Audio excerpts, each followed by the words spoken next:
Hello hello hello, कैसे हो आप लोग? सबसे पहले सुस्वागतम एवं नमस्कारम। स्टार्ट करते हैं अपना ये वीडियो लेक्चर। तो बच्चों, हम क्या सीख रहे थे? हम लोग सीख रहे थे इलेक्ट्रोस्टैटिक्स, उसमें भी इलेक्ट्रोस्टैटिक्स पार्ट 2। उसमें गॉस लॉ पढ़ रखे थे हमने, इलेक्ट्रिक पोटेंशियल कैलकुलेट करना सीख रखा है ना। हम बात करेंगे कंडक्टर से, रिगार्डिंग कंडक्टर पढ़ रहे थे, कंडक्टर का potential, electric field, different configuration में क्या क्या होगा पोटेंशियल एंड फील्ड। ओके, सो पिछले वीडियो में आपने देखा होगा, आपको बताया गया होगा क्या कि अगर कोई मान लो कि कंडक्टर है, अगर कोई कंडक्टर है हमारे पास और उसके अंदर कैविटी है, और कैविटी पे अगर कोई चार्ज प्लस क्यू रखते हैं, तो कैविटी के कंडक्टर अगर ये स्फेरिकल है तो कैविटी के ये कंडक्टर के ये सेल के इनर सरफेस पे, सेल के इनर सरफेस पे क्या होता है, माइनस क्यू चार्ज हो जाता है। और ये जो है कैविटी के अंदर जो चार्ज होगा, ये यहाँ पे माइनस चार्ज हुआ तो यहाँ पर जो हो जाएगा प्लस चार्ज हो जाता है। ये हमने सीख रखा था। ओके, ये हमने सीख रखा था। डिफरेंट अगर पॉइंट होता है, डिफरेंट पॉइंट होता है, तो उस पे क्या इलेक्ट्रिक फील्ड होगा, इलेक्ट्रिक पोटेंशियल क्या होगा। ये कंडक्टिंग सेल है। ओके, सेल इनर रेडियस हम मान लेते हैं, हमेशा इनर रेडियस को बोलेंगे R1, आउटर रेडियस जो है R2। ओके, सो कंडक्टिंग सेल है, इनर रेडियस R1 और आउटर रेडियस R2 है। तो सेल में अगर कोई पॉइंट चार्ज हम प्लेस करते हैं तो उसके कंडक्टिंग सेल के इनर सरफेस पे माइनस क्यू हो जाता है और आउटर सरफेस पे प्लस क्यू हो जाता है। इसके अलावा हमने बताया था कि ये दोनों जो चार्ज है, ये दोनों चार्ज जो है इनर सरफेस के अंदर जो भी चार्ज है, induced charge and point charge. Okay, so इस दोनों चार्ज को इनर सरफेस के, इस इनर सरफेस के बाहरी दुनिया से कोई मतलब नहीं होता है।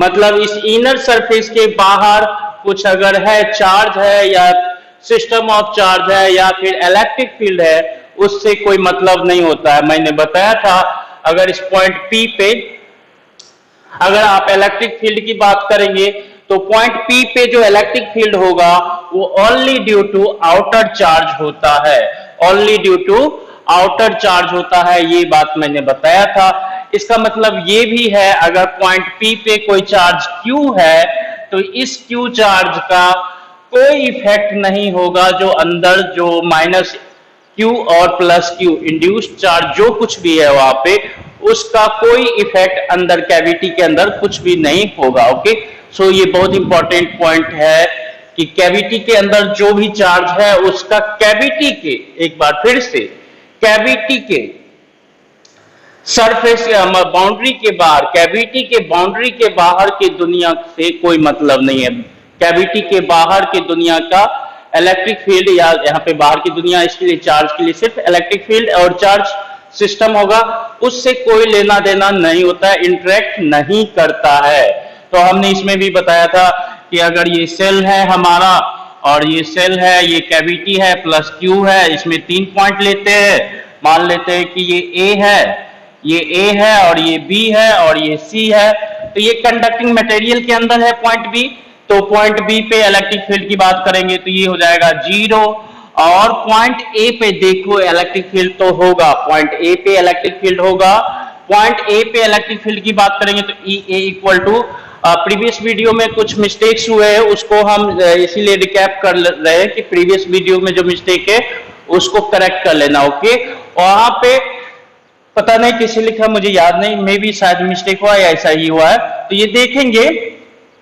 तो ए की बात करेंगे तो पॉइंट ए पे इस पॉइंट चार्ज जो है इसके कारण इलेक्ट्रिक फील्ड होगा, और यहां पर जो होगा electric field k Q by यहाँ पे आर स्क्वायर बोल देते हैं। ओके, ई ए पे, ई बी पे तो कुछ भी नहीं होगा। ई सी की बात करेंगे तो यहां पर भी होगा, अगर यहां से जो है इस चार्ज के कारण तो नहीं होगा, इस चार्ज के कारण नहीं होगा, बट आउटर जो चार्ज है, आउटर जो चार्ज है उसकी वजह से होगा, तो के Q by are square. Okay, मतलब यहाँ पे सी की बात करेंगे तो आर की बात करेंगे तो ये यहां से लेकर यहां तक का जो डिस्टेंस होगा वो होगा from centre to C point. और ये जनरली ड्यू टू ये वाला चार्ज जो है आउटर सरफेस का जो चार्ज है उसकी वजह से होगा, आउटर सरफेस का जो चार्ज है उसकी वजह से होगा। ठीक है जी। सो इस केस में अगर हम देखेंगे तो ये आपका इलेक्ट्रिक फील्ड होगा, इसके अंदर इलेक्ट्रिक फील्ड होगा, बट ये जो है यहां पर अगर देखेंगे पॉइंट सी पे देखेंगे तो ये जो हो जाएगा इलेक्ट्रिक फील्ड सिर्फ आउटर चार्ज। ओके, जैसे कि हॉलो स्फीयर में अगर कोई चार्ज क्यू रखा रहता था उसके ऊपर चार्ज क्यू डालते थे तो हम अगर कोई पॉइंट आउटर स्पेस में है तो हम मानते थे कि जो है ये पूरा चार्ज यहां पर है और इसकी वजह से ये डिस्टेंस अगर आर है तो ये ई सी equal to k Q by are square होता है। गॉस लॉ में भी पढ़ा था हमने, गॉसियन सरफेस का गॉसियन सरफेस को बना के कंसीडर करके हमने इलेक्ट्रिक फील्ड को कैलकुलेट किया था। अब इसी हॉलो स्फीयर के केस में ये हॉलो स्फीयर है और ये जो है कंडक्टिंग सेल है। ओके, सो अगर मान लो कि अंदर का ये वाला भी मटेरियल पूरा हटा दे तो ये क्या हो जाएगा, हॉलो स्फीयर है और ये अंदर वाला मटेरियल हटा देंगे तो हॉलो स्फीयर बन गया। तो हॉलो स्फीयर के पे जो चार्ज होता है प्लस क्यू, उसकी वजह से यहाँ पे आउटर पॉइंट सी पे electric field k Q by are square.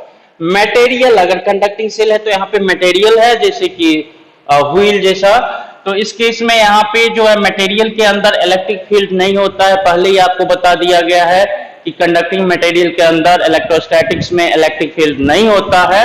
Okay, चलो अब अगर कहें इसके आगे भी बढ़ते। ओके, तो ये आप क्लियर हो गए ना। हम बात करेंगे, हाँ यहाँ पे एक पोटेंशियल का भी बात कर लेते हैं। जब बात कर ही रहे तो इलेक्ट्रिक फील्ड के साथ पोटेंशियल का भी बात कर लेते। ओके, सो ई भी तो है आपका 0, ई ए है आपका के क्यू बाय आर स्क्वायर, ई ए है के क्यू बाय आर स्क्वायर, कोई दिक्कत नहीं है। अगर देखेंगे यहाँ पे पोटेंशियल की बात करेंगे तो ई बी क्या है, ये मटेरियल के अंदर है तो मटेरियल का ईच एंड एवरी पॉइंट जो होता है मटेरियल के अंदर वो क्या होता है, इक्विपोटेंशियल होता है। तो ये हो जाएगा के क्यू बाय R2 हो जाएगा, के क्यू बाय R2 हो जाएगा। ईबी की बात करेंगे और ई ए की बात करेंगे, सॉरी ये वीबी है ना, वीबी, और वी ए की बात करेंगे तो वी ए की बात करेंगे तो यहाँ पे जो पोटेंशियल होगा वी ए में इसको हम तीन तरह से देखेंगे। यहाँ पे अगर मान लो कि ये है आपका पॉइंट ए और ये पॉइंट बी और ये पॉइंट सी, तो यहाँ पे देखो तो ये ए पर जो है वी बी तो आपको पता चल गया कि कंडक्टर के अंदर है तो ये सीधा के क्यू बाय R2 होगा। अगर इसमें देखेंगे तो यहां पर पोटेंशियल अगर हम देखेंगे तो अगर मान लो इसको इंक्लूड भी कर लेते हैं तो कॉम्बिनेशन ऑफ ये plus Q at centre, minus Q eight inner core and plus Q eight outer core. Okay, यहां पर तीनों की जगह देखेंगे तो इलेक्ट्रिक फील्ड और पोटेंशियल तीनों चार्ज डिस्ट्रीब्यूशन के कारण हो सकता है। ओके, हम कंसीडर करते हैं, हालांकि जीरो होता है बट इलेक्ट्रिक फील्ड जैसे यहाँ पे जीरो होता है तो इसका मतलब ये नहीं है कि सिर्फ इसकी वजह से ही होता है या फिर सिर्फ इसकी वजह से होता है या सिर्फ इसकी वजह से जीरो होता है। ओके, सो इस केस में इस तरह से अपने आप को रीअरेंज करता है चार्ज, इस तरह से रीअरेंज करता है चार्ज कंडक्टर के अंदर वाला चार्ज कि कंडक्टर के अंदर मटेरियल में जो है नेट इलेक्ट्रिक फील्ड किसी भी पॉइंट पे जीरो। एक बार फिर से रिपीट करते हैं, अगर कल किसी कंडक्टर को हम प्लेस करते हैं इलेक्ट्रिक फील्ड में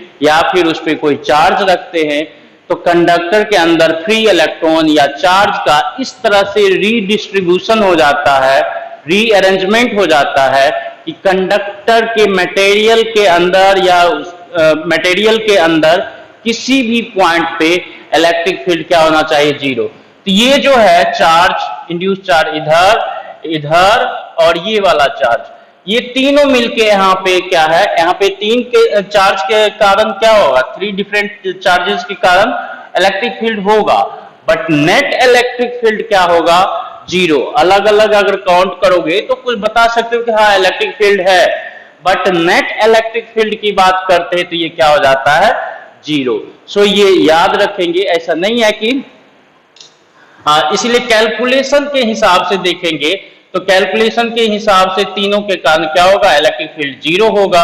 अगर कैलकुलेशन के हिसाब से देखेंगे तो इस पॉइंट चार्ज की वजह से भी इलेक्ट्रिक फील्ड होगा, इसकी वजह से भी इलेक्ट्रिक फील्ड होगा, और इसकी वजह से भी इलेक्ट्रिक फील्ड होगा, बट क्या होगा, नेट इलेक्ट्रिक फील्ड क्या होना है, जीरो। ओके, सो ये पॉइंट भी याद रखोगे। सो इस केस में इलेक्ट्रिक फील्ड की तो बात कर ली, अब पोटेंशियल की बात कर रहे थे, तो पोटेंशियल एट ए की बात करेंगे। तो पोटेंशियल एट ए देखो, तो ए पे जो पोटेंशियल होगा, ए पे जो पोटेंशियल होगा के क्यू बाय आर हो जाएगा, के क्यू बाय यहां से यहां तक आर। और इसकी बात करेंगे तो ये इंड्यूस चार्ज जो इनर कोर पे है उसकी वजह से minus K Q by are, और ये जो आउटर चार्ज तो हॉलो स्फीयर जैसा कंसीडर करो तो ये हो गया के क्यू बाय आर टू हो गया। सो ये जो है पॉइंट चार्ज की वजह से potential k Q by r, plus q की वजह से माइनस क्यू की वजह से minus K Q by are, क्योंकि माइनस क्यू क्या है, ये हॉलो स्फीयर कंसीडर कर सकते हैं, इस हॉलो स्फीयर पे माइनस क्यू है और उसके अंदर किसी पॉइंट पे आप क्या है, पोटेंशियल लिख रहे हो। तो हॉलो स्फीयर के केस में अगर चार्ज ऊपर हो या फिर इसके इनर कोर पे हो और इसके किसी पॉइंट पे पोटेंशियल लिखेंगे तो ये क्या हो जाएगा, ये चार्ज अगर नीचे भी है तो क्या है, सरफेस पर ही है ना। तो इस केस में अगर किसी सरफेस पॉइंट या किसी इनर कोर के किसी भी पॉइंट पे इलेक्ट्रिक पोटेंशियल की बात करते हैं तो ये हो जाता है आपका V equal to k Q by r ही रहता है। यहाँ पे आर जो होता है radius, okay, k Q by r radius of hollow अरे, तब फिर तो मिस्टेक हो गया भाई, ये तो क्या होगा, minus r two minus r one हो जाएगा, यहाँ पे माइनस आर वन होगा और वहां पे मिस्टेक हो रहा था। हाँ, तो ये माइनस आर वन हो जाएगा और ये plus K Q R to हो जाएगा। तो वी ए पे जो पोटेंशियल लिखेंगे तो के Q by R minus K Q by R two plus K Q by minus K Q by R one plus K Q by R two. Okay, so I hope इसको समझ गए।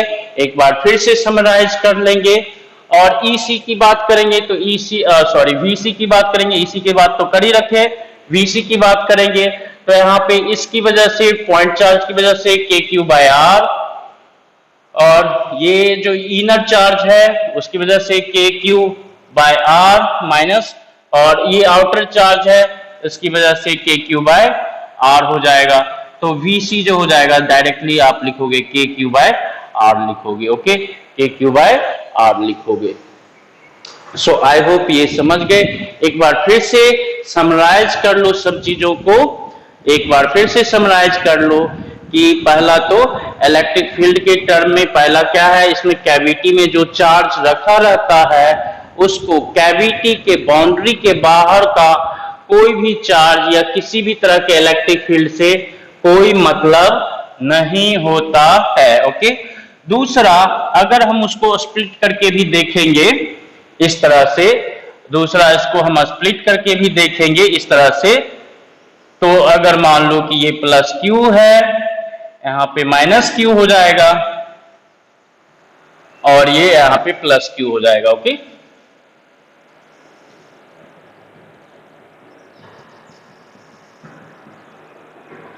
सो ये perfect मान लो कि sphere है, cavity भी sphere है और पॉइंट चार्ज जो है सेंटर पे है, तो यहाँ पर जो हो जाएगा, यहाँ पे सिमेट्रिकली यूनिफॉर्मली जो है नेगेटिव चार्ज डिस्ट्रीब्यूटेड होगा।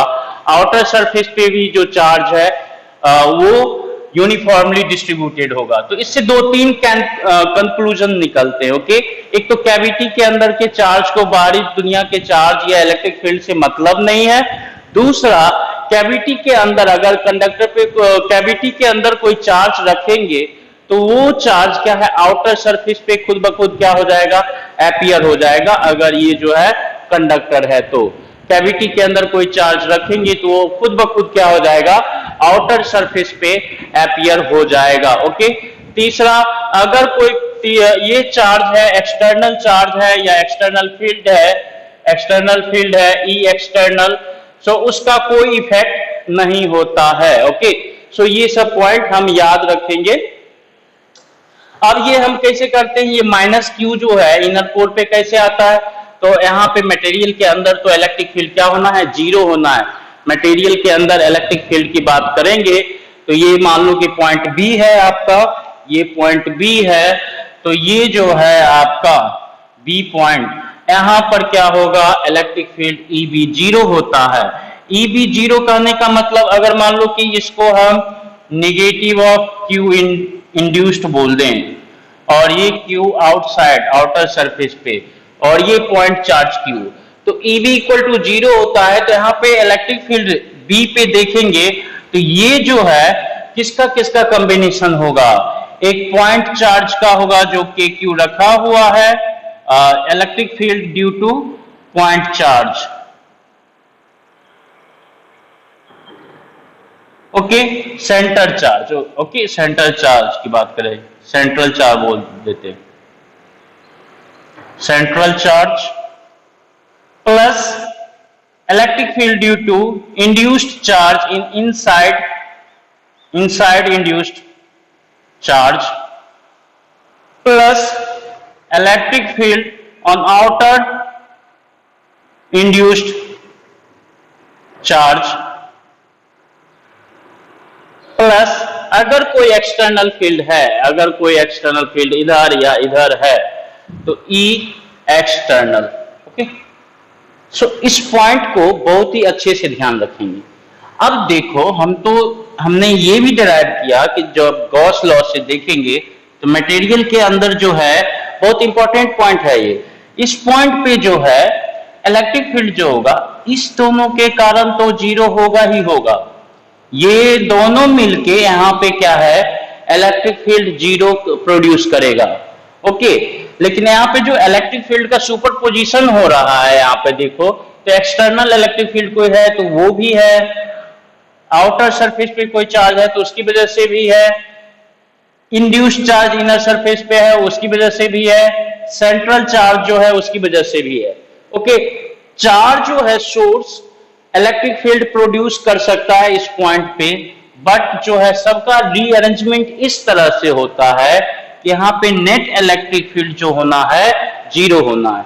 अब इसमें भी दो पॉइंट स्पेसिफिकली आ जाता है। पहला क्या, इंड्यूस्ड चार्ज और ये जो प्लेस्ड चार्ज है, placed charge at cavity, okay charge in cavity, दोनों मिलके क्या करेगा, जीरो प्रोड्यूस करेगा। अब जब ये दोनों जीरो प्रोड्यूस कर रहा है और नेट भी जीरो है, अच्छे से देखोगे ये दोनों मिलके जीरो प्रोड्यूस कर रहा है और net electric field at B भी जीरो है, तो इस केस में क्या होगा, ये भी तो जीरो हो जाएगा। आउटर इंड्यूस्ड चार्ज और एक्सटर्नल इलेक्ट्रिक फील्ड भी मिलके क्या करेगा, यहाँ पे जीरो प्रोड्यूस करेगा। तो इसका तीन स्टेटमेंट, एक तो नेट इलेक्ट्रिक फील्ड यहाँ जीरो होना है, कंडक्टिंग मटेरियल के अंदर है। दूसरा, ये इनर सरफेस पे induced charge and charge inside cavity, ये दोनों मिलके भी जीरो प्रोड्यूस करेगा। इस तरह से अपने आप को ये दोनों रीअरेंज करेगा कि यहाँ पे नेट इलेक्ट्रिक फील्ड सिर्फ इस दोनों के कारण भी जीरो होगा। और तीसरा कि एक्सटर्नल इलेक्ट्रिक फील्ड और ये वाला जो आउटर सरफेस पे चार्ज है, वो भी आउटर सरफेस वाला चार्ज अपने आप को इस तरह से रीअरेंज करेगा ताकि यहाँ पे इलेक्ट्रिक फील्ड क्या हो, जीरो हो। ये तीन स्टेटमेंट ऐसे जो कंसेप्ट होते हैं एडवांस के क्वेश्चन में यूज होते हैं। ओके, तो ये याद रखेंगे पॉइंट, मतलब बुक में पढ़ोगे तो ज्यादा समझ में नहीं आएगा। तो यहाँ पे ये तीन पॉइंट जो बताया है उसको नोट कर लोगे, हम नोट नहीं करेंगे, टाइम पास होगा हमारा। सो आपको बोल दिया है, आप उसको रिव्यू करके अच्छे से उसको स्टेटमेंट को लिख लोगे अपने वर्ड में। ओके, चलिए अब इससे आगे बढ़ते। तो ये तीन चार चीजें आपको पहले क्लियर कर दिया, ये तीन चार चीजें आपको पहले क्लियर कर दिया, चलो बढ़िया बात है। और एक बार फिर से रिकैप कर लेते हैं, कैविटी है प्लस क्यू, तो कैविटी है प्लस क्यू, तो इसके इनसाइड सरफेस पे टोटल चार्ज इंड्यूस होगा माइनस क्यू, और आउटसाइड सरफेस पे टोटल चार्ज इंड्यूस होगा प्लस क्यू। और अगर हम इलेक्ट्रिक फील्ड 3 पॉइंट पे इलेक्ट्रिक फील्ड की बात करेंगे, 3 पॉइंट पे इलेक्ट्रिक फील्ड की बात करेंगे, ए, बी और ये सी, तो हम देखो यहाँ पे inner radius R1, inner radius की बात करेंगे तो इनर रेडियस है आपका R1, आउटर रेडियस हो गया आपका R2, और किसी पॉइंट का जनरल सेंटर से डिस्टेंस होगा R क्या होगा, general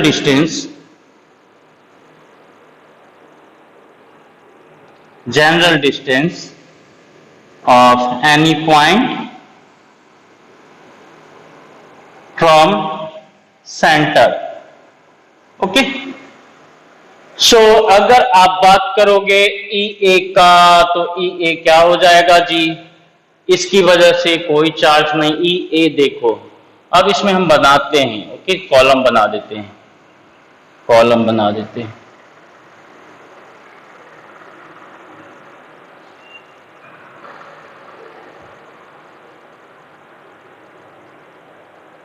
due to charge at centre,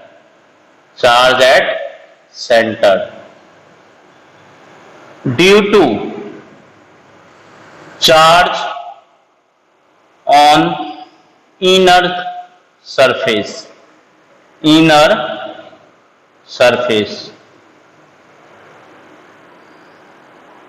due to charge on outer surface, okay, and net की बात करेंगे या टोटल। सो 2 3 4 पॉइंट लिखते चलेंगे, ओके। इसको हम मिटा देंगे बाद में, चलो ठीक है। सो एक और यहीं पे बना देंगे तो ज्यादा अच्छा रहेगा, थोड़ा छोटा छोटा हो जाएगा।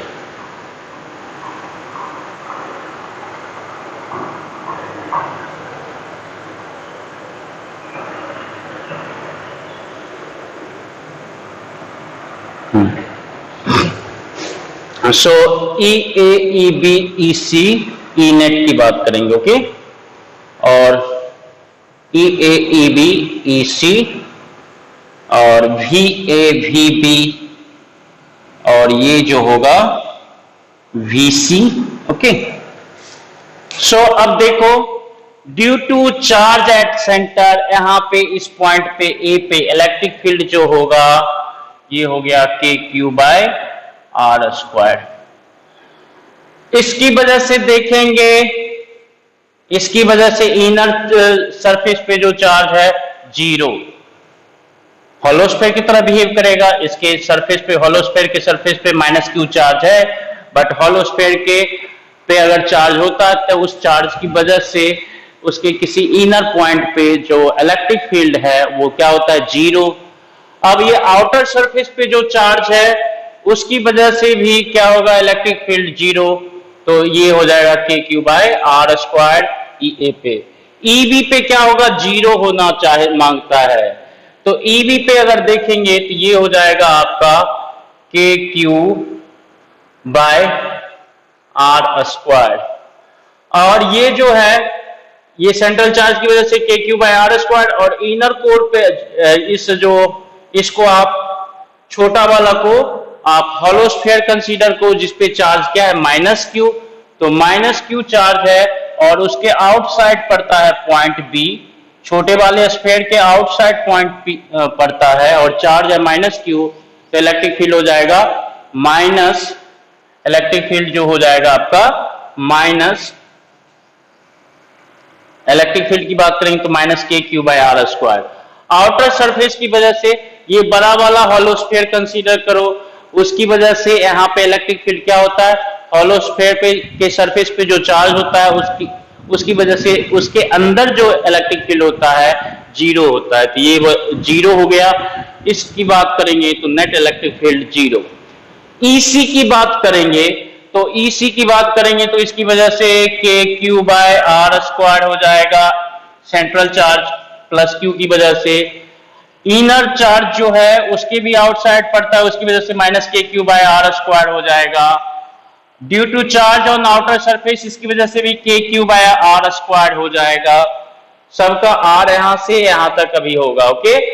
और नेट इलेक्ट्रिक फील्ड की बात करेंगे सी पे तो के क्यू बाय आर स्क्वायर हो जाएगा। सो ऐसा समझेंगे। उसके अलावा वी ए की बात करेंगे तो वी ए की बात करेंगे तो ये जो पॉइंट चार्ज है प्लस क्यू, इस प्लस क्यू की वजह से के क्यू बाय आर हो जाएगा। और ये जो हॉलो स्फीयर इनर रेडियस जो है R1 का देखेंगे तो उसकी वजह से minus K Q by R1 हो जाएगा। और आउटर सरफेस की वजह से के क्यू बाय R2 हो जाएगा, के क्यू बाय R2 हो जाएगा। तो ई नेट की बात करेंगे तो ये हो जाएगा के क्यू बाय आर और प्लस के क्यू बाय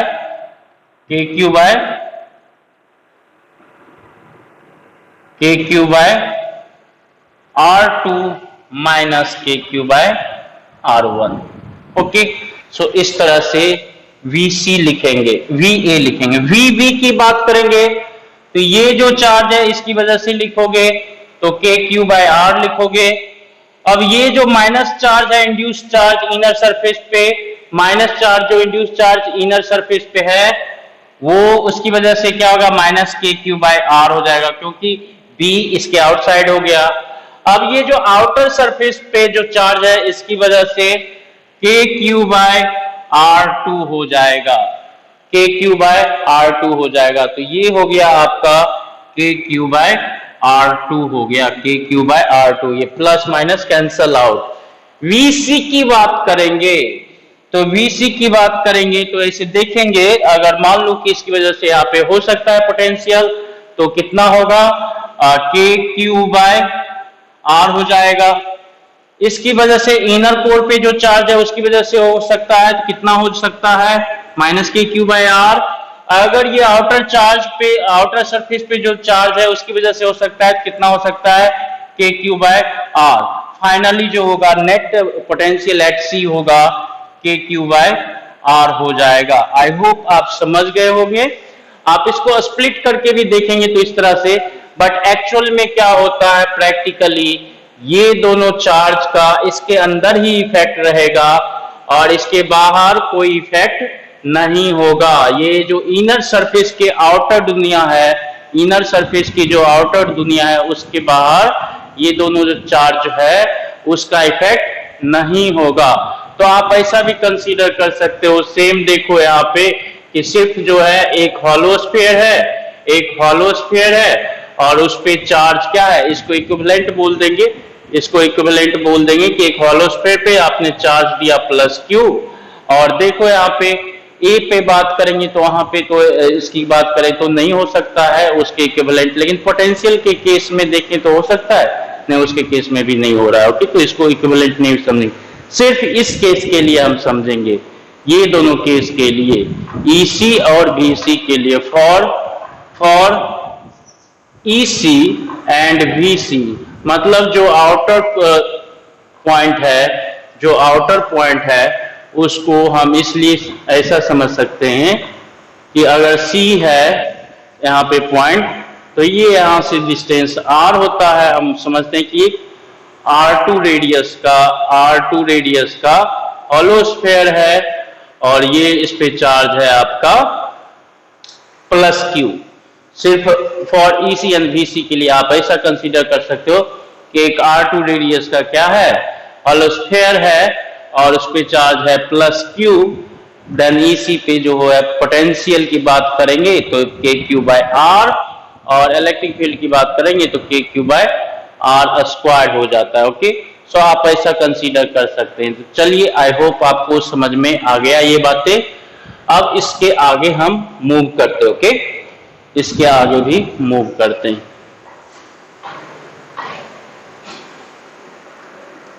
इसको अच्छे से ध्यान दे के एक बार देख लेना, बहुत ही इंटरेस्टिंग कंसेप्ट है, बहुत ही बढ़िया मतलब कि एडवांस लेवल का है।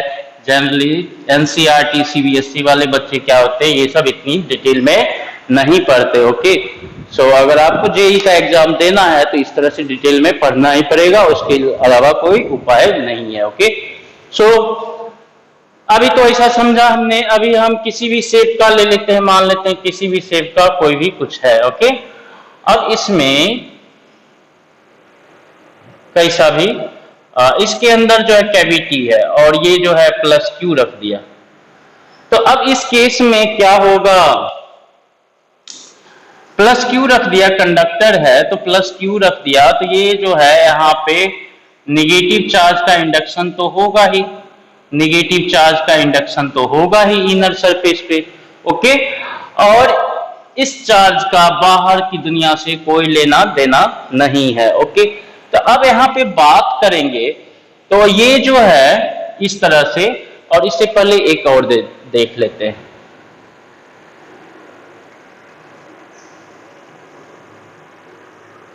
अगर ये मान लो कि बिल्कुल परफेक्ट स्क्वायर है और चार्ज भी सेंटर पे रखा हुआ है, तो अगर हम इलेक्ट्रिक फील्ड का डायग्राम देखेंगे तो इस पॉइंट चार्ज की वजह से इलेक्ट्रिक फील्ड ऐसा होगा, पॉइंट चार्ज की वजह से इलेक्ट्रिक फील्ड जो है ऐसा होगा। परफेक्ट स्क्वायर है तो, सॉरी परफेक्ट स्फीयर है तो ऐसा होगा।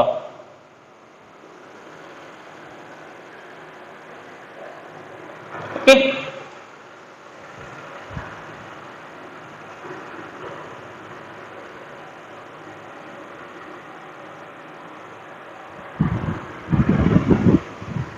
परफेक्ट स्फीयर है तो ऐसा होगा।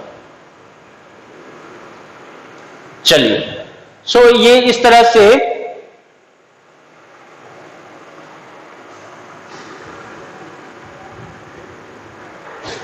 मटेरियल के अंदर जो है इलेक्ट्रिक फील्ड नहीं होता है, इसलिए मटेरियल के अंदर इलेक्ट्रिक फील्ड नहीं शो करेगा। तो अगर चार्ज जो है सेंटर ऑफ स्फीयर पे है तो इस तरह से इलेक्ट्रिक फील्ड का डायग्राम देखेंगे तो इस केस में यूनिफॉर्म इंड्यूस्ड चार्ज की बात करेंगे तो induced charge on inner surface की बात करेंगे तो इनर सरफेस जो होगा वो क्या होगा, uniformly distributed.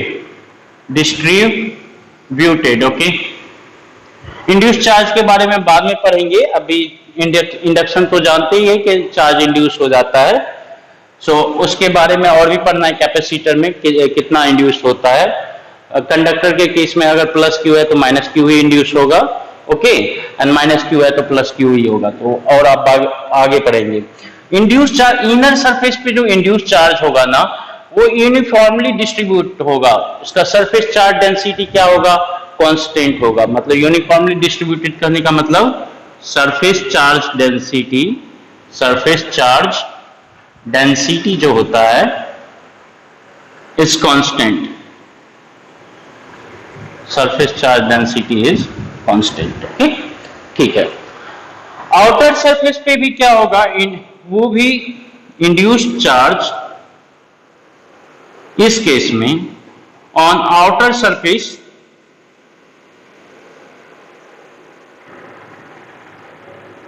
Uniformly distributed. Okay, uniformly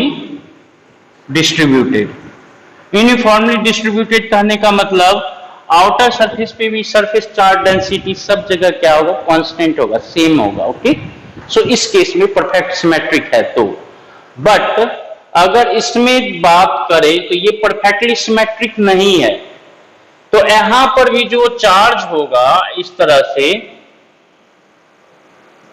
से जो चार्ज होगा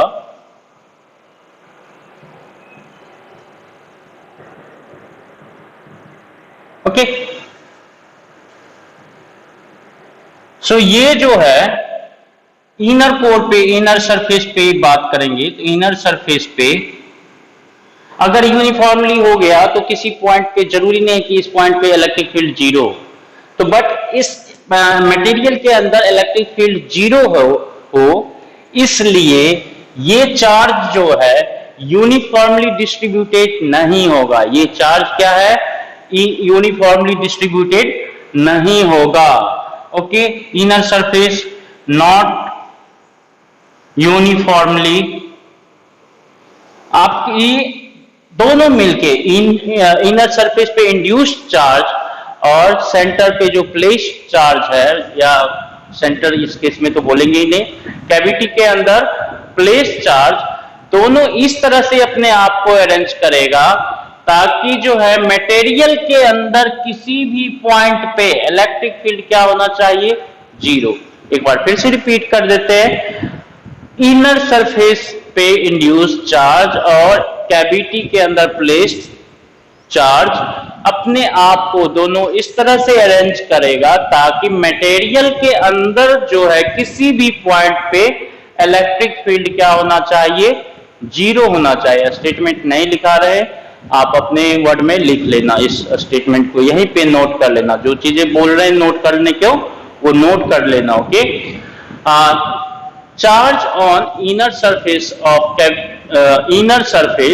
of conductor and charge placed inside cavity arrange themselves such that due to them at any point in the material of conductor net electric field should be zero। okay, so इस तरह से ये अपने आप को arrange करेगा कि किसी भी पॉइंट पे मटेरियल के अंदर जो है इस दोनों चार्ज की वजह से इलेक्ट्रिक फील्ड क्या होना चाहिए, जीरो। अभी बताया था दो अरेंजमेंट होगा, इनर सरफेस पे इंड्यूस चार्ज और चार्ज अंदर कैविटी, उसका आपस में रीअरेंजमेंट होता है, और आउटर सरफेस का चार्ज और कोई एक्सटर्नल इलेक्ट्रिक फील्ड है तो उसका आपस में रीअरेंजमेंट होता है। ओके, बहुत ही इंपॉर्टेंट कंसेप्ट है, बुक पढ़ने में भी ये कंसेप्ट मिस कर जाते हो। ओके, तो ये आप चीजें याद रखेंगे। ओके, उसको नोट करके याद रखेंगे, आगे एडवांस के लिए कंसेप्ट यूज होगा।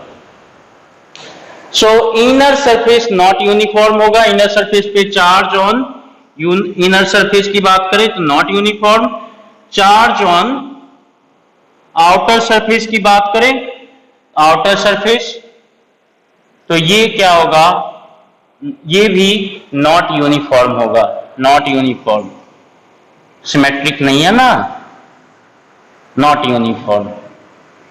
ओके, सो ये चलिए समझ गए। अब इसमें एक क्वेश्चन था जेईई मेन का, एक बच्चे रिया पूछी भी थी वो क्वेश्चन। ओके, तो रिया क्या पूछी है क्वेश्चन, देखो इसको समझो। ये जो है ओके, सो ये परफेक्ट कंडक्टिंग सेल है, सेल के अंदर चार्ज जो है सेंटर पे प्लेस करके नहीं यहां पे रखा गया है, चार्ज को सेंटर पे नहीं यहां पे रखा गया है। तो उसमें बहुत सारा ऑप्शन भी है, आप देखोगे भी। तो बेसिकली क्या होना चाहिए, जिधर चार्ज ज्यादा है, जिधर चार्ज जिधर है, जिस साइड है उस साइड क्या होगा, इलेक्ट्रिक फील्ड क्राउडेड हो जाएगा, इलेक्ट्रिक फील्ड की डेंसिटी ज्यादा होनी चाहिए, और जो साइड चार्ज से दूर है उधर इलेक्ट्रिक फील्ड क्या होना चाहिए, रेयरर होना चाहिए, उधर इलेक्ट्रिक फील्ड लाइंस जो है कम होना चाहिए।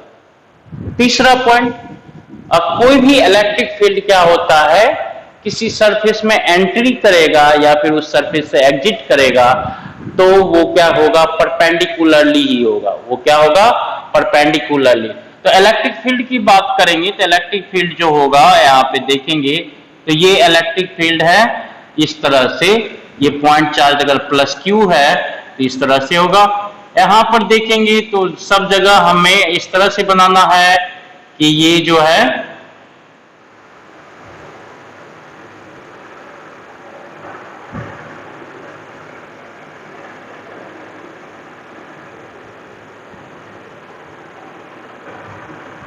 बिल्कुल परपेंडिकुलर हो। ओके, सो इस तरह से इलेक्ट्रिक फील्ड इधर होगा इनसाइड। इनसाइड जो है इलेक्ट्रिक फील्ड इस तरह से होगा। मटेरियल के अंदर जो है तो इलेक्ट्रिक फील्ड होता ही नहीं, तो अगर इधर अगर लाइन ड्रॉ है तो उसका मतलब वो ऑप्शन तो पहले ही हटा दोगे। और ये क्या है, और ये क्या है, ये जो है आपका परफेक्ट स्फीयर है, तो आउटर सरफेस पे उसका अलग अरेंजमेंट होता है। ओके, तो आउटर सरफेस पे भी देखो तो ये ऐसा भी होगा, इससे लेना देना कुछ नहीं होता है, ये अपना अरेंजमेंट होता है। और अगर सरफेस क्या है, सिमेट्रिक है, सरफेस इज वेरी सिमेट्रिक, तो चार्ज डेंसिटी भी क्या होगा, सिमेट्रिक होगा। और इलेक्ट्रिक फील्ड क्या होगा, रेडियली। तो इसमें इससे जोड़ने की कोशिश मत करो, इसके अंदर अपना है।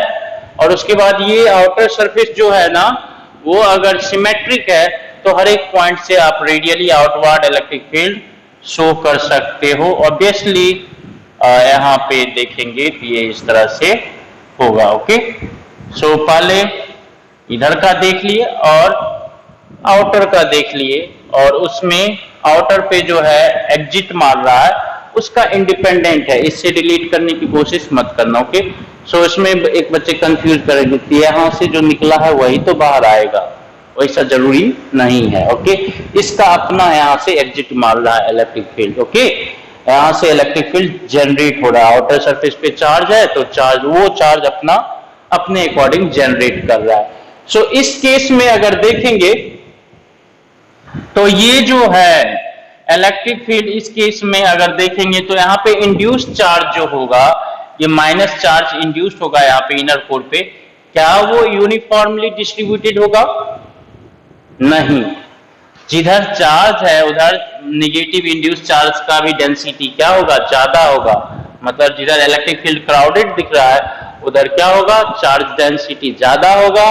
और जिधर इलेक्ट्रिक फील्ड रेयर दिख रहा है उधर चार्ज डेंसिटी क्या हो जाएगा, कम हो जाएगा। ओके, सो ये याद रखेंगे, एक इनर का अलग करके सोचेंगे, आउटर का अलग करके सोचेंगे, कोई दिक्कत नहीं है। ओके, जरूरी नहीं है कि ये वाला यहाँ से निकल रहा है तो इसी को भेजना है इधर, ऐसा कुछ नहीं है। ओके, सो ये इसकी कहानी यहाँ से यहाँ तक है, क्योंकि इसके अंदर पॉजिटिव चार्ज एंड ये यहाँ पे निगेटिव चार्ज होता है। और इसकी कहानी अपनी अलग है, क्योंकि यहाँ पे निगेटिव इंड्यूस होगा तो यहाँ पे पॉजिटिव हो जाएगा, और ये पॉजिटिव अपने आप को अलग, मतलब कि इससे इंडिपेंडेंटली अपने आप को रीअरेंज करेगा। ओके, सो इस केस में जो है इलेक्ट्रिक फील्ड की बात करेंगे तो ये इस तरह से होगा, charge Q placed inside cell but not at the center. Okay, अब इस केस में देखो, इसको हम मिटा देते हैं। ओके, इसको आपने नोट कर लिया होगा, इसको मिटा देते हैं।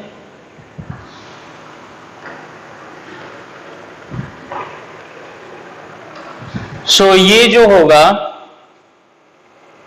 Charge on inner surface not distributed uniformly, charge on outer surface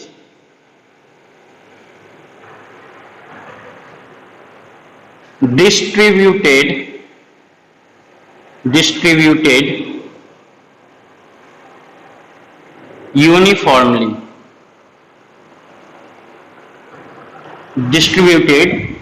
uniformly, okay, so I hope ये समझ गए। अब देखो, इस केस में एक और टर्म हम यूज कर रहे थे, एक तो यूनिफॉर्मली, नॉन यूनिफॉर्म का तो हो ही गया था। इलेक्ट्रोस्टैटिक शील्डिंग के बारे में चर्चा कर लिए थे हम लोग, उसको एक बार फिर से आपको रिकैप करा देंगे क्या होता है ना। इसमें दो चार के सिचुएशन दे देगा, आपको बताना है कि इनर सरफेस पे क्या है, चार्ज जो है यूनिफॉर्मली डिस्ट्रीब्यूटेड है या नहीं है, आउटर सरफेस पे चार्ज जो है यूनिफॉर्मली डिस्ट्रीब्यूटेड है या नहीं है, इस तरह से चीजें आपको बतानी है। ओके, सो ये मान लो कि ये कैसा भी है ऐसा। ओके, इसके अंदर भी कैसा कैसा कैसा है। Okay, cavity. सो अगर इस केस में प्लस क्यू है तो यहां पे क्या होगा, not uniform distribution inner core पे। आउटर कोर पे भी क्या होगा, सिमेट्रिक नहीं है तो नॉट यूनिफॉर्म डिस्ट्रीब्यूशन।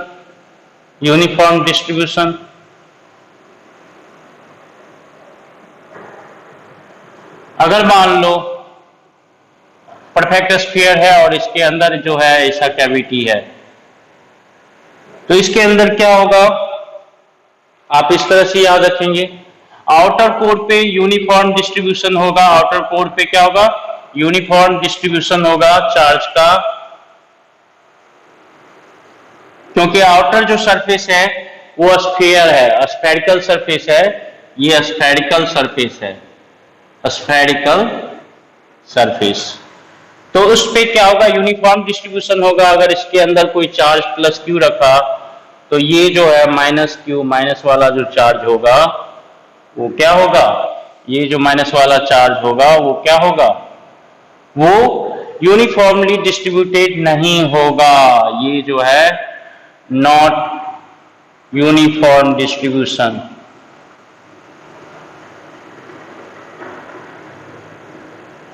अब इसमें इनर सरफेस भी यूनिफॉर्म नहीं है, सिमेट्रिक नहीं है, आउटर सरफेस भी सिमेट्रिक नहीं है, तो आउटर सरफेस पे भी क्या है डिस्ट्रीब्यूशन जो होगा, आउटर सरफेस पे भी क्या डिस्ट्रीब्यूशन जो होगा वो क्या होगा, यूनिफॉर्म नहीं होगा। और इनर पे भी सिमेट्रिक नहीं है तो नहीं होगा। यहाँ पे यूनिफॉर्म डिस्ट्रीब्यूशन होगा आउटर पे, बट इनर कोर पे नहीं होगा। यहाँ पर अगर हम बात करें तो ये अगर प्लस क्यू है तो यहाँ पे minus minus minus minus minus minus minus, but यहाँ पे plus plus plus plus plus plus plus plus plus plus plus. चलिए, ओके, सो अगर सिमेट्रिक है सरफेस जो भी इनर या आउटर, तो इनर अगर सिमेट्रिक है तो उस केस में यहां पर अगर मान लो कि कैसा भी है, ओके, अब ये और यहां पे चार्ज है प्लस क्यू, तो ये जो होगा ये डिस्ट्रीब्यूशन क्या हो जाएगा, ये वाला इनर सरफेस सिमेट्रिक है तो इसमें यूनिफॉर्म डिस्ट्रीब्यूशन होगा, यूनिफॉर्म डिस्ट्रीब्यूशन ऑफ चार्ज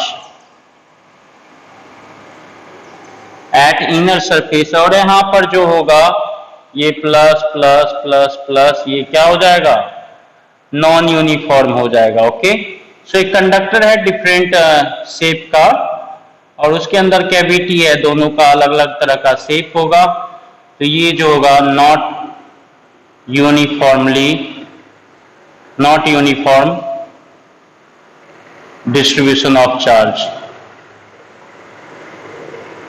क्यों ऐसा होता है उसका भी एक कारण है और वो डिस्कस करेंगे, अच्छे से डिटेल में बताएंगे। ओके, ठीक है, सो ये आप समझ गए I hope. Distribution of charge और कैविटी के अंदर चार्ज रखते हैं तो किस तरह से वो बिहेव करेगा, किस तरह से इंटरेक्ट होगा एक्सटर्नल इलेक्ट्रिक फील्ड या एक्सटर्नल चार्ज से, और डिफरेंट पॉइंट पे पोटेंशियल एंड इलेक्ट्रिक फील्ड क्या होगा, ये आप समझ गए। चलिए इसमें एक दो प्रॉब्लम और ले लेते हैं और उसके बाद आगे बढ़ेंगे।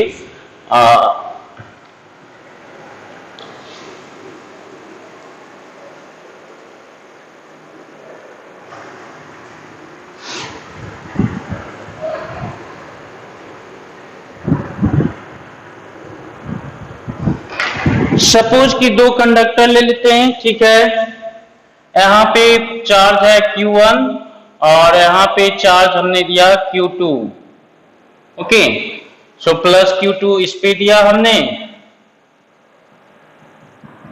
और प्लस Q1 स्फेरिकल सेल है। Okay, spherical shell. I hope आपको क्वेश्चन दिख रहा होगा, एक बार चेक कर लेने दो।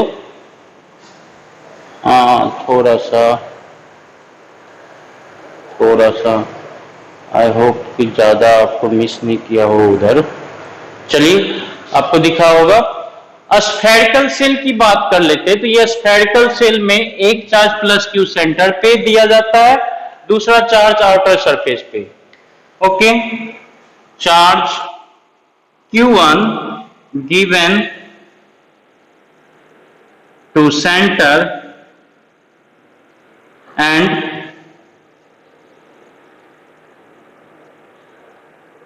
ही लिखो यार, सिंबल लिखने में बनता नहीं। And plus Q2 given to outer surface। Then इस केस में 3 पॉइंट हम मान लेते हैं, ए, बी और सी। सो ई ए अगर लिखेंगे तो ई ए क्या हो जाएगा बताओ तो।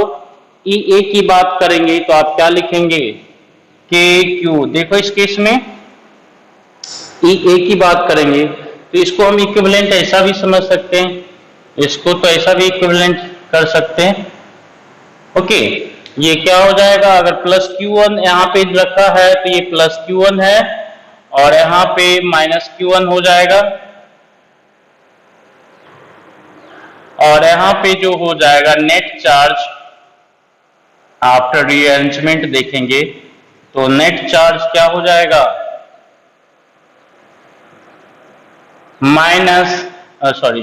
ये माइनस Q1 इधर हुआ है तो यहाँ पे Q2 और प्लस Q1। यहाँ पे देखो माइनस Q1 इंड्यूस होगा तो ये ऊपर सरफेस पे आपको इंड्यूस हो जाएगा क्या, प्लस Q1। ओके, ये सेल है, कंडक्टिंग सेल है।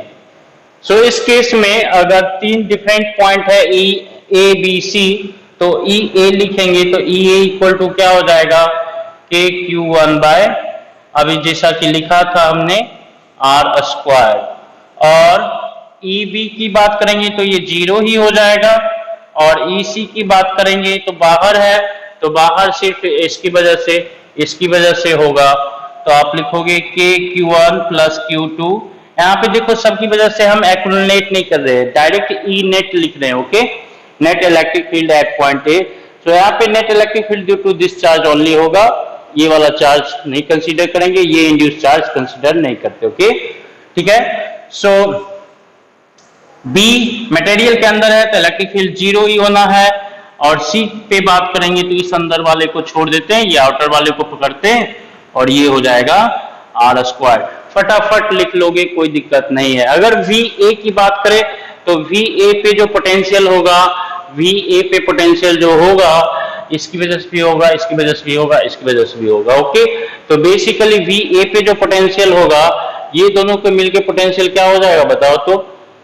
इसकी वजह से अगर मान लो के क्यू बाय आर लिखा आपने, और इसके बाद हाँ R1 हो जाएगा, इसकी वजह से R1 हो जाएगा, ये R1 है और ये R2 है।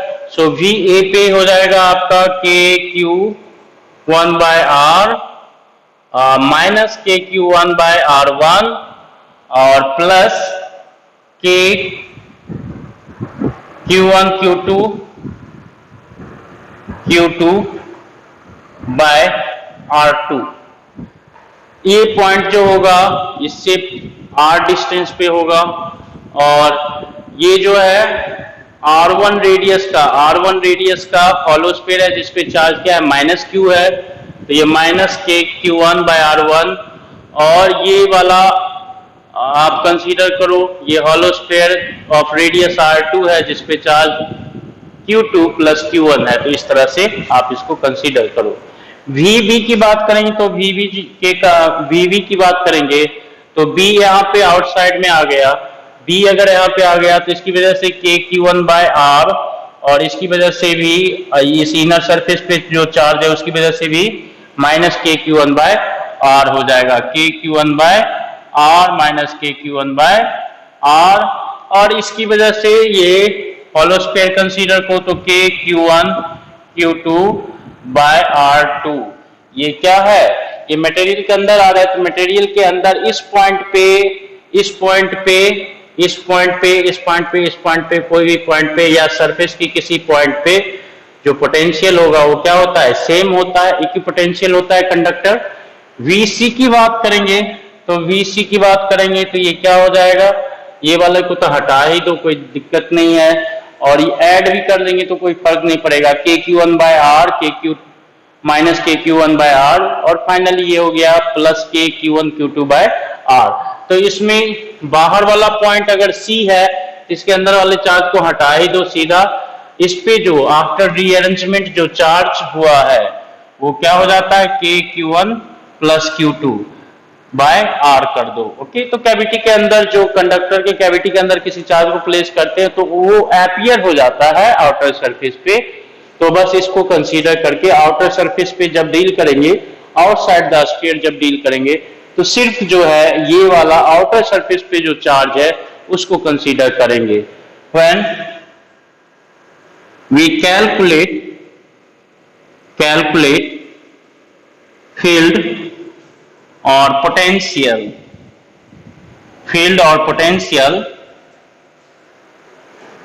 at point outside the cell, and we consider only the charge on outer surface, only the charge on outer surface after rearrangement.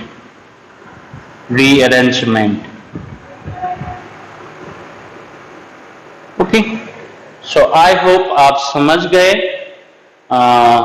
इसको कोई दिक्कत नहीं होगा। ये कंडक्टिंग सेल वाला केस था और इसमें याद रखेंगे बहुत सारी चीजें। एक और हम ले लेते हैं, अब कंसेंट्रिक हॉलो स्फेरिकल सेल की बात कर लेते हैं। ओके, ये कंडक्टिंग सेल है, अभी हम कंसेंट्रिक हॉलो स्फेयर की बात करते हैं। हॉलो स्फेयर कंडक्टर सेल की बात नहीं करेंगे। सेल में मतलब मटेरियल भी है एनुलर रीजन में, और इसमें मटेरियल नहीं होगा, सिर्फ कंसेंट्रिक सरफेसेस होंगे। ओके, सो एक बार फिर से देख लेते हैं। ये है आपका कंसेंट्रिक हॉलो स्फेरिकल कंडक्टर, बिल्कुल हॉलो स्फेयर, एक छोटा वाला है और इसी के सेंटर पे एक और है और इसी के सेंटर पे एक और है। चलिए ठीक है, इस पे चार्ज दिया Q1, इस पे चार्ज दिया Q2, इस पे चार्ज दिया Q3। ठीक है जी, डिफरेंट पॉइंट पे आपको लिखना है। मान लो कि A है, ये B है, ये C है और ये D है। Okay, so A B C D different point है और इसका रेडियस है R1, इसका रेडियस R2 और इसका रेडियस R3।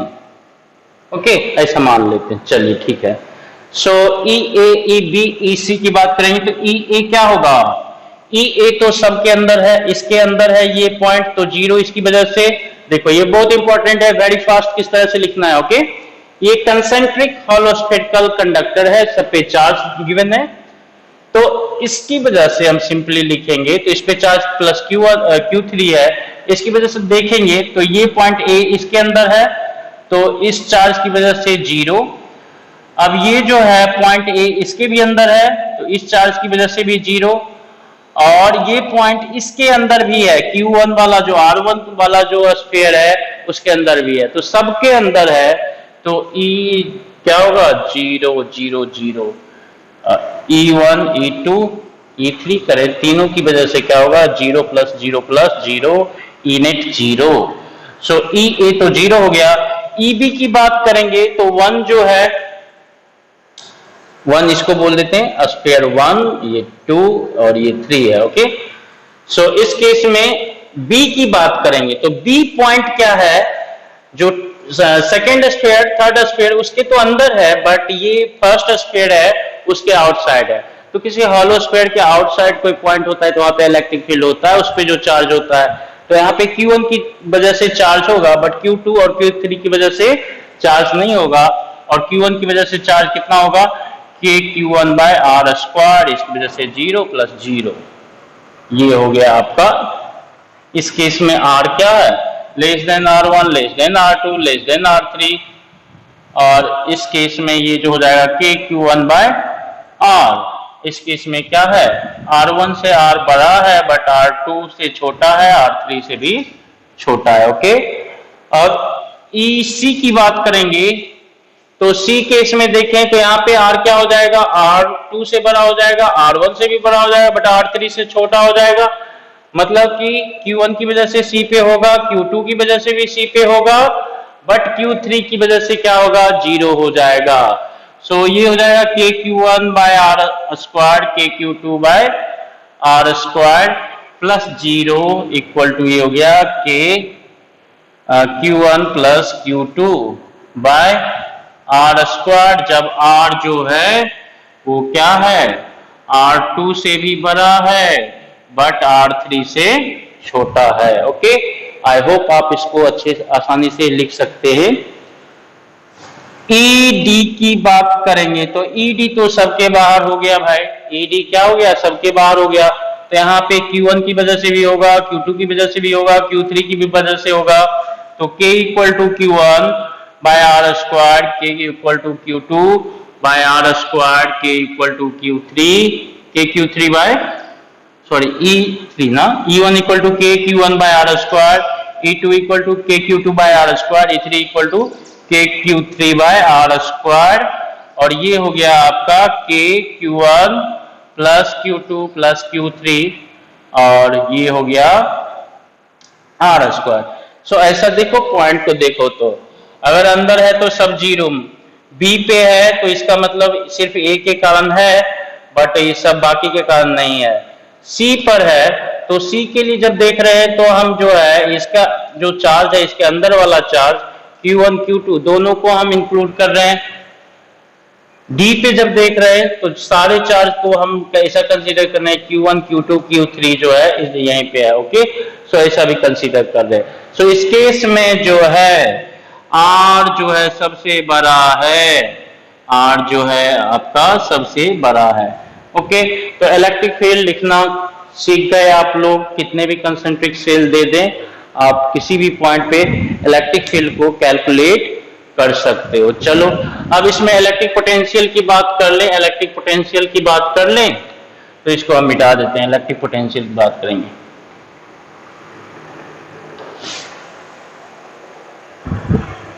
तो इलेक्ट्रिक पोटेंशियल की बात करेंगे तो इलेक्ट्रिक पोटेंशियल जो होगा VA की बात करेंगे तो VA देखो यहाँ पे VA जो होगा Q1 की वजह से होगा V1 plus V2 plus V3 लिखते। सो VA क्या हो जाएगा, V1 की वजह से देखेंगे तो A जो है इसके अंदर आता है और A जो है इसके अंदर भी आता है, इसके अंदर भी आता है। ओके, तो इसके अंदर आता है इसलिए क्या होता है, हॉलो स्फीयर में अंदर पोटेंशियल होता है, 0 नहीं होता है, इलेक्ट्रिक फील्ड 0 होता है, पोटेंशियल क्या होता है बट वो कांस्टेंट रहता है थ्रू आउट किसी भी पॉइंट, वो सरफेस के पोटेंशियल के इक्वल होता है। तो सरफेस पे हो जाएगा KQ1 bye R1, KQ1 bye R1। और दूसरे के लिए भी क्या होता है, ये इनर सरफेस पे ही है तो KQ2 बाय R2, इसकी वजह से भी ये इनर सरफेस पे है। सो KQ2 बाय R2, V3 की बात करेंगे तो KQ3 बाय R3। ओके, देखो याद रखेंगे किस तरह से लिख रहे हैं, A जो है अंदर है तो इसकी वजह से जो पोटेंशियल होगा, इसकी वजह से क्या होगा, इसको भी हॉलो स्फीयर कंसीडर को इसके अंदर है। अब VB की बात करेंगे तो ये देखो B जो पॉइंट है ये क्या हो जाएगा, ये जो है छोटे वाले स्फीयर के बाहर बट R2 रेडियस वाले के अंदर। तो KQ1 बाय R लिखेंगे, R1 को R से रिप्लेस करेंगे, यहां से यहां तक R होगा और Q2 की वजह से KQ2 अभी तो इसके अंदर ही है, R2 से छोटा ही है। ओके, सेकेंड सिचुएशन ये वाला है। फर्स्ट सिचुएशन जिसमें R जो है क्या, less than R1, less than R2, less than R3। Okay, second situation आपका क्या है? सेकेंड सिचुएशन है ये वाला कि R जो है हमारा ग्रेटर देन R1 है but less than R2, less than R3 है। तो ये, अरे यहाँ पे लिखे ना थोड़ा सा, R जो है, हाँ R1 जो है, R1 से R बड़ा है, लेस देन R2 है, लेस देन R3 है। ओके, बी पॉइंट के लिए तो इससे छोटा है, इसके अंदर है तो KQ2/R2 ही लिखेंगे। और ये जो है इसके अंदर भी है तो KQ3 देखो कैसे लिख रहे हैं, R3। ओके, आप याद रखेंगे।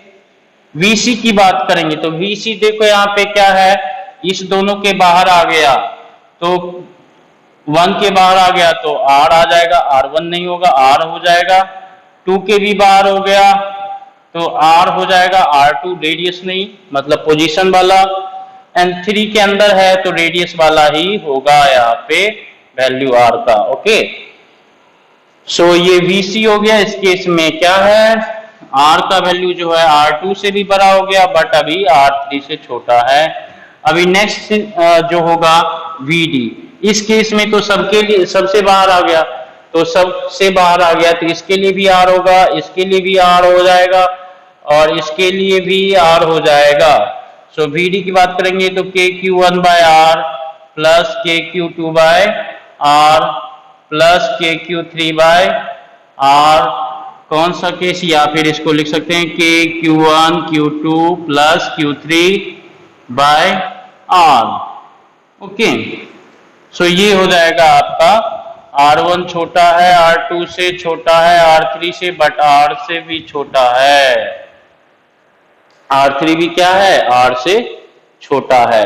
तो ये सिचुएशन में आप ऐसा कंसीडर कर सकते हो कि सारा चार्ज जो है एक स्फीयर है जिसका रेडियस समथिंग है और इसके बाहर वाले पोजीशन के लिए हम सीधा समझ सकते हैं कि रीअरेंजमेंट अगर देखेंगे, इसका रीअरेंजमेंट देखोगे तो आप ऐसा समझ सकते हो। रीअरेंज करो इसको थोड़ा सा, एक और, तो रीअरेंजमेंट करेंगे अगर आप तो ये क्या हो जाएगा, इस पे अगर आपने प्लस Q1 रखा है तो इंड्यूस होगा यहाँ पे चार्ज माइनस Q1। आपने प्लस Q1 रखा है ना तो इस पे चार्ज होगा induce minus Q1। Minus Q1 इधर इंड्यूस हुआ तो यहाँ पे प्लस Q1 भी हो जाएगा, प्लस Q1 भी हो जाएगा, यहाँ पे प्लस Q1 हो जाएगा। अगर यहाँ पे है प्लस Q1 तो प्लस Q1 और Q2 इसको दिया है तो प्लस Q2। और यहाँ पे देखेंगे तो ये इस तरह से इंड्यूस होगा चार्ज इसके इनर सरफेस पे। इनर सरफेस पे जो चार्ज इंड्यूस होगा वो इस तरह से होगा, ये चार्ज जो है माइनस Q1 प्लस Q2, ये वाला चार्ज जो है minus Q1 plus Q2। I hope आपको समझ में आ रहा होगा। आउटर सरफेस के, आउटर सेल के या आउटर कंडक्टर के इनर सरफेस पे, और इस पे फाइनली जो चार्ज होगा प्लस हो जाएगा इस तरह से। आई होप आपको दिख रहा होगा। और इस पे फाइनल चार्ज जो हो जाएगा plus Q1 plus Q2 plus Q3। Okay, so I hope ये डिस्ट्रीब्यूशन, इसको ही आप इस तरह से भी चेक कर सकते हो, देख सकते हो। ओके, सो आई होप आपको समझ में आ गया होगा चीजें। चलिए आज का क्लास हम यहीं पे रहने देते हैं, और भी चीजें हैं बहुत सारा, उसको हम डील करेंगे। सो एक तो क्लास और होगा इसकी थ्योरेटिकल क्लास, और इसमें बहुत अच्छे अच्छे क्वेश्चन हैं, और जो प्रीवियस ईयर्स के आईटीजी के क्वेश्चन हैं या फिर एडवांस लेवल का क्वेश्चन है उसके लिए 2 क्लास हम एक्स्ट्रा लेंगे। अच्छे से गॉस लॉ का क्वेश्चन, कूलम्ब्स लॉ का क्वेश्चन, इलेक्ट्रिक पोटेंशियल का क्वेश्चन, जितने भी क्वेश्चन हैं हम वीडियो में पहले डिस्कस करेंगे, उसके बाद हम आगे प्रोसीड करेंगे। देन तब तक के लिए उम्मीद करते हैं आप अपना वर्कआउट अच्छे से करते हो, पंक्चुअल होके करते हो, जो आपको होमवर्क दिया जाता है उसको करते रहते हो। Thank you. फिर मिलते हैं आपसे नेक्स्ट क्लास में, नेक्स्ट लेक्चर में, नेक्स्ट। तब तक के लिए उम्मीद करते हैं आप लोग सभी हैप्पी होंगे, हेल्दी होंगे, हंसते होंगे, मुस्कुराते होंगे, खिलखिलाते होंगे, बदमाशी भी करते होंगे तो पिटाते भी होंगे कभी। चलिए बदमाशी कम कीजिए, पिटाइए नहीं। ओके, फिर मिलते हैं आपसे।